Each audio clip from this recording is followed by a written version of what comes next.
Havia um espetáculo do Bando de Teatro Olodum chamado Cabaré da Raça, em que havia uma cena que Yolanda, uma travesti negra, um outro personagem chegava para Yolanda e dizia: "Qual é, negão? Você, viado, tá sujando a raça." E Yolanda devolvia: "Qual é, negão? Nem viado preto pode ser." O Cabaré da Raça fazia uma abordagem sobre como há conflitos a partir do jogo de identificações e de posições de sujeito, que a gente tem que observar. Primeiro ponto. O segundo exemplo: como jornalista, trabalhando no Correio da Bahia, sempre que eu ia cobrir uma passeata ou uma ação dos povos indígenas, dos Pataxó Ranhanhan ou dos Pataxó, eu percebia que eles estavam, as pessoas que representavam esses povos, estavam sempre vestidas de sisal, cocá, tinta, na manifestação. Quando você visitava a comunidade indígena, eles estavam vestidos com esses outros aparatos culturais, né? Eles não perderam a sua identidade, porque ninguém perdeu a sua identidade porque assimilou aspectos de outra cultura, a identidade se preserva, mas a gente tende a achar que um povo indígena perde a sua identidade quando não está de cocá, quando não está de sisal, quando não encarna o estereótipo do índio, que é o índio bom, como diz o Darcy Ribeiro, o índio bom é índio morto, que é aquele índio do século XVI. E eu sempre me perguntava, mas por que eles têm que fazer isso? Por que eles não podem reivindicar os seus direitos vestidos como eles se vestem no cotidiano? E depois, quando a partir da própria experiência do movimento LGBT, e a partir de outras leituras que eu fui fazendo, sobretudo um autor em especial, que me abriu, que é Homi Bhabha, ele me trouxe uma dimensão para pensar a ambivalência do estereótipo. Então, aqueles povos indígenas encarnavam o estereótipo e usavam o estereótipo como uma chave de abertura de comunicação com a hegemonia. Porque se eles não encarnassem o estereótipo, a imprensa sequer daria atenção e não os veriam como índios e não veria a reivindicação. Ainda que os povos indígenas estejam numa batalha para desconstruir os estereótipos, eles encarnam os estereótipos no momento para poder abrir a comunicação. O movimento gay faz isso muito bem. O que é a parada do orgulho LGBT? Se não é a materialização de um conjunto de estereótipos com os quais nós somos posicionados nos meios de comunicação. Estereótipos que, num certo sentido, obliteram a nossa diversidade, que é nada mais diferente de um gay do que outro gay, de uma lésbica do que outra lésbica, do que uma transexual do que outra transexual. Nós somos muito diversos. O estereótipo oblitera a nossa diversidade, mas o estereótipo também traz um conjunto de características que são nossas e que, encarnadas ali, propõem um diálogo com a hegemonia e a partir do qual a gente pode avançar e rasurar os estereótipos. É nessa perspectiva que eu compreendo a comunicação. E é nessa perspectiva, na possibilidade de diferentes leituras, é que eu faço uma leitura diferente do seriado. A minha leitura é uma leitura diferente, aliás, não só a minha. Tem uma série de mulheres negras, e não vamos dizer que é só as mulheres negras artistas. A desembargadora, a Ivone, deu uma declaração favorável. Uma outra juíza, não lembro o nome dela agora, também deu uma declaração favorável. Está claro que há uma disputa de interpretação em torno, e isso aponta para a própria ambivalência do discurso. Do discurso televisivo, do discurso mediático, ele é ambivalente, e a gente não pode obliterar essa ambivalência com autoritarismo, imposição da República dos Especialistas sobre outros atores sociais que discutem a democracia. É isso.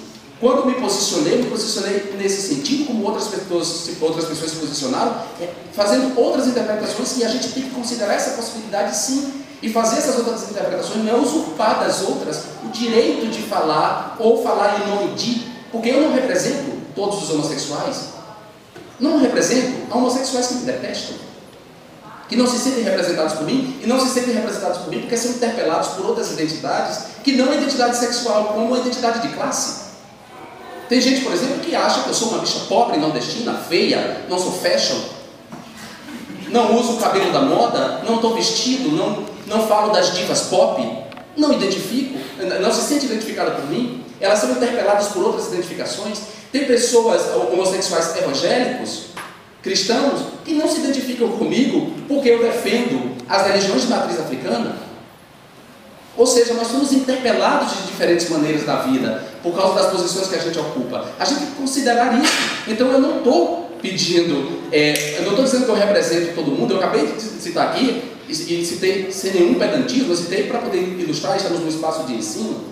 Se o saber que a gente recebe no espaço de ensino não valesse a pena, os espaços de ensino não seriam espaços também de transmissão do saber, eles são espaços de construção do conhecimento, mas eles estão também espaços da transmissão dos saberes dos povos. Então eu trouxe aqui a referência de Derrida, não foi para o pedantismo, foi para deixar claro uma coisa que Derrida fala sobre a diferença, quer dizer, aquilo que impede o fechamento da representação política, da representação linguística, da representação midiática. Ela não está dada, ela não está fechada. Não adianta as pessoas quererem impor às outras de que sexo e as negras presta um desserviço ou empurrece as pessoas, ou faz, porque as pessoas podem ter outras leituras a partir de outras experiências de vida e a gente tem que considerar essas outras leituras.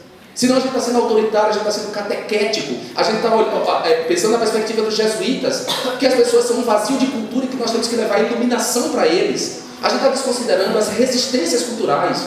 Por exemplo, quando eu coordenava o Núcleo de Mídia e Cidadania, na primeira incursão que a gente fez ao Palmiúdo, você conhece bem lá em Salvador, a periferia... Trabalhei na Jorge Amado. Você trabalhou na Jorge Amado.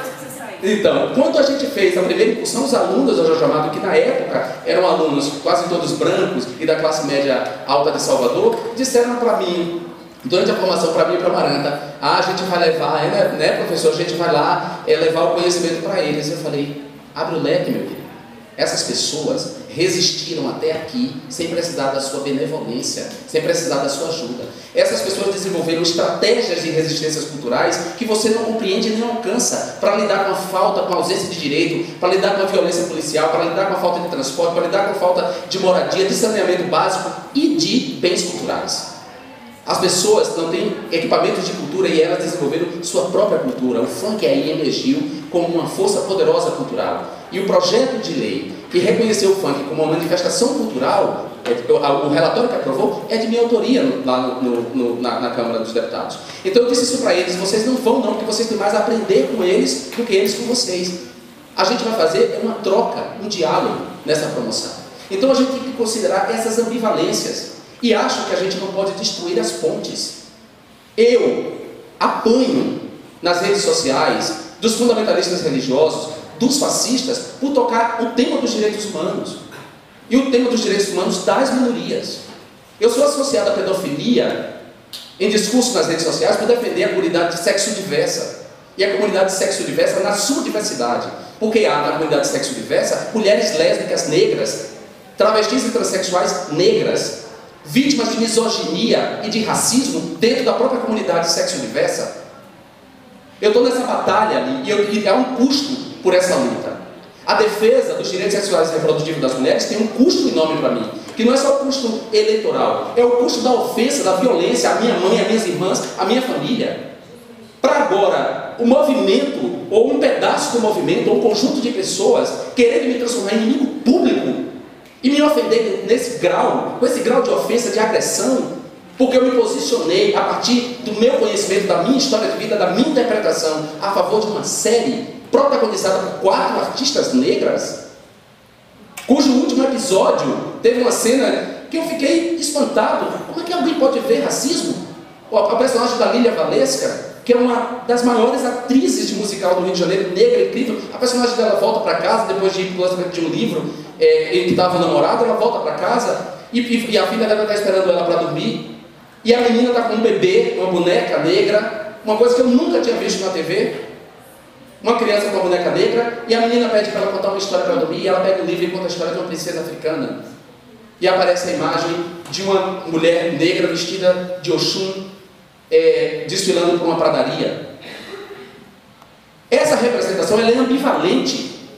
Ela tem significado. Alguém pode fazer uma leitura dela como se ela fosse racista, mas eu não faço a leitura. Eu não vejo racismo. Eu vejo uma ampliação de espaço e de representação. É um direito meu. E as pessoas que estão me atacando querem detonar as pontes. Porque eu vou lhe dizer uma coisa. Eu vou usar o termo que Douglas Belchior, que é um blogueiro, meu amigo, negro, do movimento negro, disse para mim. Fica marcas de ambos os lados. De ambos os lados ficam marcas. As pessoas estão destruindo as pontes. Enquanto vocês fazem esse movimento e tentam me constranger com seus gritos, com suas ofensas, com suas diminuições, porque eu sou ex-BBB, os inimigos reais, os racistas, os que querem perpetuar a ordem racista, estão aí. E a prova disso é a configuração atual do Congresso Nacional. Portanto, eu exijo, no mínimo, respeito ao meu direito de não levar adiante uma polêmica que, no meu caso, nesse momento, é improdutiva, porque eu tenho coisas mais importantes para tratar, inclusive esse debate aqui. Muito obrigado pela presença.